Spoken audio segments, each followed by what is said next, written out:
મિત્રતાના અનેક કિસ્સા તમે સાંભળ્યા હશે। આવો જ એક કિસ્સો આપણા ગુજરાતના દેવભૂમિ દ્વારકાના ભાણવડમાંથી સામે આવ્યો। ભાણવડનો એક યુવક પ્રકાશ દેગામા અને તેના કબૂતર મિત્ર રોકીની મિત્રતા ખૂબ જ ચર્ચામાં છે। આ દ્રશ્યો આપ જુઓ। આ કબૂતર પ્રકાશની સાથે જ ફરે છે, બાઇક લઈને જાય તો સાથે ઉડે અને જે ખવડાવે તે ખાઈ પણ જાય છે।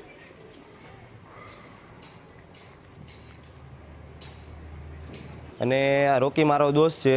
આ રોકીના મા બાપ હતા એ એક્સપાયર થઈ ગયા બીમારીના કારણ। પછી આને હું મરવા તો દઉં નહીં, એટલે એને મેં હાથેથી ઘઉં બાજરો ને એવું માંડવીને વગેરે ખવડાવીને એટલે મોટું કર્યું મેં।